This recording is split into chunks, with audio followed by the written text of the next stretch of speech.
Hi, this is Dan Hickey. This is one in a series of short videos about the practices, principles, and policies of educational assessment. In this video, I'm going to talk about one of the most important principles of all, and that's the principle of validity. Validity is a topic that's very near and dear to me and my work. I focus on it much of my career. I've written several papers about it. I have a lot of opinions about it. In this video, I'm going to talk to you about the basics of validity as they relate to instructors, administrators, and developing researchers, and I'll throw in some opinions of my own along the way. Validity differs from reliability that you're probably familiar with, because we can talk about a test being reliable or having a property of validity, but a test or an assessment can't be valid, so to speak. When people refer to an assessment as being valid, that's actually erroneous. Validity is a property of the evidence. Results from assessments or tests become evidence when we attempt to use those scores to support some sort of a claim or inference. Now, claim is kind of a strong word for classroom assessment. You're really probably much more concerned with what are best called inferences. You're going to make inferences about what a student knows. When you make inferences, you want those inferences to be valid. In my experience, validity is a pretty abstract concept. It's difficult and confusing for educators and administrators, but I'm often surprised at how many researchers, seasoned researchers, don't really have a strong handle on validity, because among educational researchers, assessment results really matter when it comes to a lot of research conclusions. This video should help you realize why having clear curricular aims are so important to doing good classroom assessment. Without a clear curricular aim, you end up focusing really on teaching and instruction, but that's not what assessment's about. Validity in classroom assessment is about what somebody knows or what somebody has learned. As you will see, teaching and instruction matter, but you have to start with knowing and learning. Another way to discuss validity is in terms of defensible inferences. So first we instruct students on a particular curricular aim, and then we give them some sort of an assessment to see if they've met those aims. We use the scores to make inferences about students' mastery of that aim. We want our inferences to be defensible and backed up by solid evidence on the assessment in terms of their scores. We also want to make sure that both the test and the inferences that we're making refer to the curricular aim we hope to measure. If we do all this, then most likely we can claim that our inferences are valid. In the next few slides, I'll discuss 3 types of validity evidence that might be gathered in typical assessment settings. Content-related validity evidence is best understood in terms of your curricular aim. Does the assessment evidence target the curricular aim? Criterion-related evidence is a bit different because it's about whether a particular assessment procedure will allow you to predict how well some student will do on a criterion variable. Construct-related evidence concerns some underlying psychological construct. While things like achievement can be thought of as constructs, you'll find that construct validity lends itself better to things like motivation and self-efficacy. Again, I'll talk about that a little more in some more slides. First, I want to give you a general example that talks about the difference between reliability and validity in terms of thinking about sort of a bullseye. If you think of your curricular aim, the criterion variable, or some psychological construct as the bullseye of the target, then you can think about evidence in terms of that target. On the upper left, you can see that the evidence, in other words, those points, they're all scattered pretty broadly, but they're not scattered around the bullseye. That evidence is then both unreliable and invalid because it's clustered around a spot above the bullseye. On the upper right, you see that the data points, so to speak, are scattered pretty broadly around the target. Now, in this case, that is valid evidence because it is clustered around the center of the bullseye, but it's not very reliable. We got kind of lucky. Some of those little points could have gone astray in a different direction. On the lower left, you see that data points are really clustered around a point, but it's not the center. So what you have there is evidence that is certainly reliable, but it's not valid. It's not aligned with the curricular aim. It's not targeting your criterion, and it's not targeting the construct. On the lower right, you see all of those points are clustered around the center of the bullseye. What you have there is evidence that is both reliable and valid. So let's return to content-related validity evidence. This is the extent, again, to which the assessment procedure adequately represents the content of the curricular aim that it claims to target. Now, the content can refer to knowledge, skills, or attitude, but really in most cases, this is going to be knowledge about something.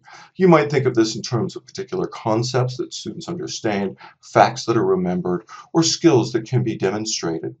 There's been a big shift in recent years in the way that assessment specialists think about content-related validity. People really used to think they took it for granted that you could break complex knowledge down into a bunch of tiny facts and skills.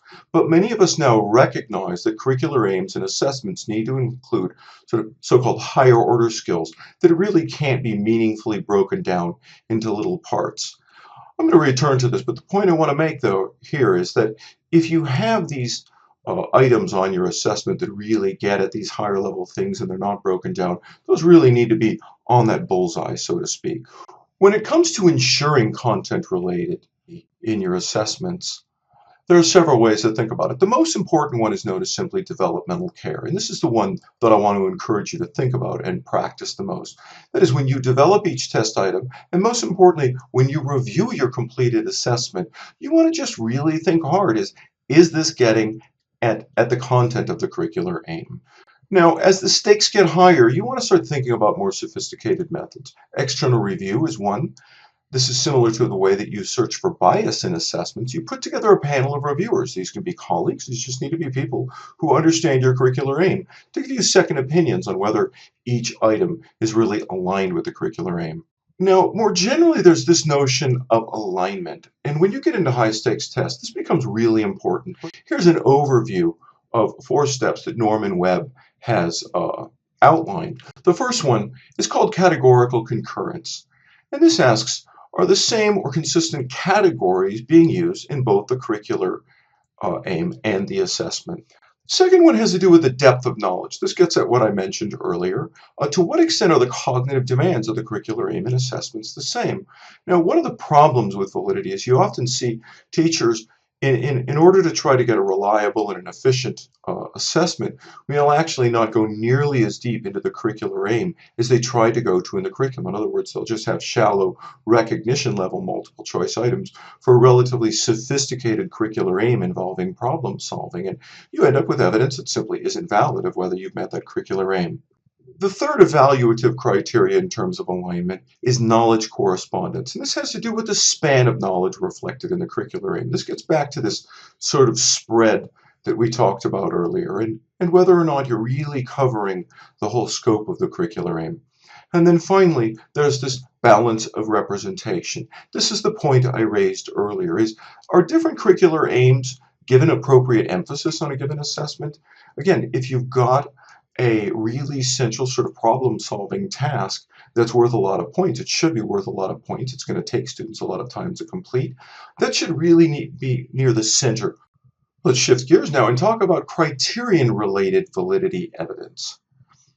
This is the degree to which performance on an assessment accurately predicts a student's performance on some external criterion. For example, think of the SAT. Now, it's a very common college entrance exam, and it claims to predict how well students will do in college. There's some evidence, it's not as strong as people think, but when you use the criterion variable of freshman GPA, to a lesser extent graduation rates, you see that the SAT indeed provides valid evidence of whether or not students meet that criterion. Now, many schools use placement tests, particularly in mathematics. In my experience, some of these assessments can be remarkably invalid in that students who do well on them actually don't do well in the class that they get into. Other students are screened out of classes that they belong in because they didn't do well. This is often because the format of the assessment is not aligned to the way that the students learned the material earlier, or it's just poorly designed and unreliable. The third type of validity evidence is construct-related evidence. In technical terms, construct-related evidence of validity is the extent to which the empirical evidence confirms that an inferred construct exists and that a given assessment procedure is measuring that construct accurately. So see, this is starting to get a little complicated here. In other words, to have construct-related validity, there has to be a construct in the first place. So this is what I mean when we say we're really getting into the realm of psychological measurement here. If you want to gather construct-related evidence of validity, you first have to make a hypothesis about students' performance based on the construct that you're measuring. Then you have to gather empirical evidence to either confirm or reject that hypothesis. Let's talk about the ways that test developers gather construct-related evidence of validity. The first way is through an intervention study. This is when two or more groups are given the same initial assessment. Then some or all of the students receive some sort of intervention and are then given a post-assessment to see if the intervention had any effect on the post-assessment scores. Sometimes the two groups will receive two or more different interventions to examine the difference between the two. Sometimes the intervention can be a more traditional experimental study where there's a control group that does not receive an intervention. However, in many educational settings, this is problematic. It might be unethical. You're withholding treatment or education from one group, and you don't know what to do with the students who are in the control group. So this is pretty unusual in developing educational assessments. A second way investigators might gather construct-related validity evidence is through differential population studies. These studies look at how students from different populations score differently on different assessments. This is typically done when an assessment is under construction. For example, when the test of English as a foreign language was being developed, both English language learners and native English speakers were given the exam in order to confirm that the different populations of students performed differently. Finally, investigators can also perform what's known as a related measures study. Here, investigators examine a new assessment as it relates to one that is already found to present evidence of validity. That evidence can be convergent evidence, meaning that scores on the two assessments, the old and the new, strongly relate to one another. Or this might be discriminant validity evidence, meaning that the scores on the two assessments actually have a weak relationship with each other. Here are two additional validity-related concepts that I want to discuss. These are both really important to me. The first concept is face validity. This refers to when the appearance of a test seems to correspond with what it claims to be measuring. Now the point here is the word appearance. To Jim Popham and other assessment professionals, appearance is not adequate evidence of validity. They refer to it as an unsanctioned form of validity evidence. In my experience, this is changing pretty quickly because of social media. Consider, for example, the digital badges that students earn in my assessment course. Students who get more promotions from their classmates for doing exemplary work stand a chance to earn a leader badge. The evidence supporting the assertion that the student is actually a leader is contained in their assignments that they can share in that actual badge that they can choose to include. But let's say there's some sort of shenanigans going on and students start agreeing to trade off promotions and people get wind of this. All of a sudden, everybody in the class concludes that the leader badges don't appear to be valid. So it really doesn't matter what I say or what the evidence said. If the sort of crowdsource idea here is that that's not valid, it doesn't really matter. So this is pretty new stuff, but I predict that in the coming years, as assessment opens up and becomes more transparent and things like digital badges become more important and information about assessment and scores starts circulating on the web, we're going to see that no matter how valid people say the information is, if people don't buy the credibility of the information, it loses its validity. The second concept concerns consequential validity. Consequential validity became widely appreciated in the late 80s and early 90s with large-scale assessment reforms in the US and elsewhere. The reason for introducing high-stakes assessment reforms was because of the positive consequences that were presumed to follow from portfolio and performance assessment. Now, it turns out that the positive consequences of those assessments really didn't materialize, and many of the problems, especially reliability and cost, loomed large.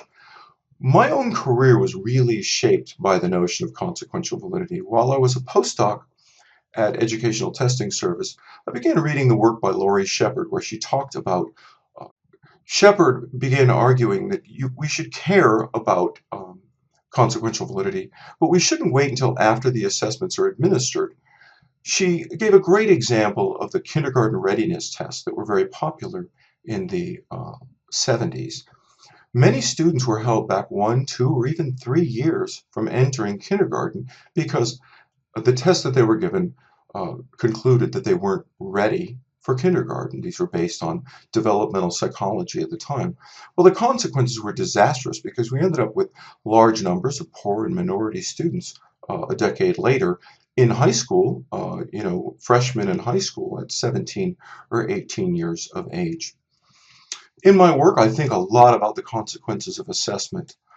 In particular, I worry that some of our assessment practices really reduce complex concepts down to things that can be measured, and we lose sight of the more consequential and the more critical aspects of that knowledge. So I really care a lot about those things in my work. So this really gets at, though, that I think somewhat differently about the knowledge contained that we're assessing in our curricular aims.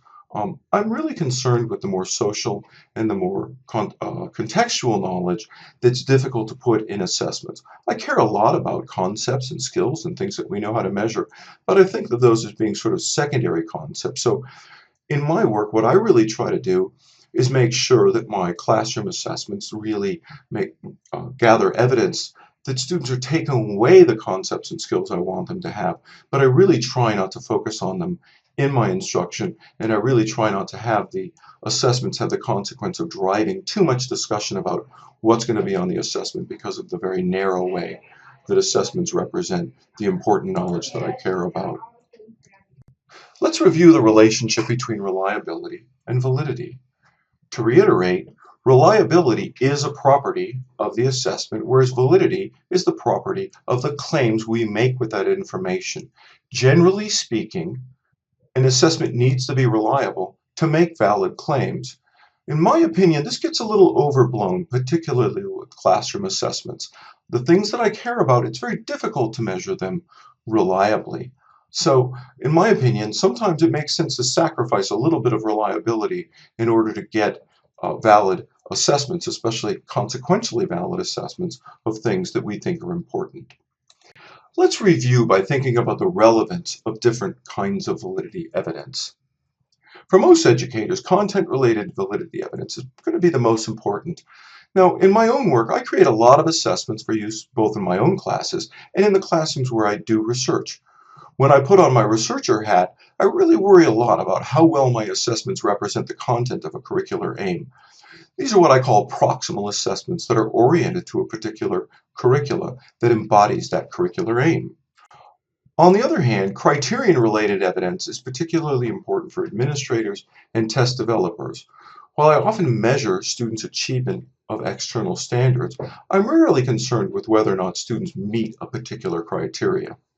Finally, construct-related validity evidence is particularly important for researchers. Now, sometimes educators, administrators, and doctoral students are going to try to measure things like self-efficacy, motivation, goal orientation. And if that's the case, then construct-related validity evidence is indeed going to be particularly important to you. Now, early in my career, I spent a lot of time studying motivation, and I cared a lot about construct validity evidence, but I really don't give it as much thought as I used to. That's all for now on the topic of validity.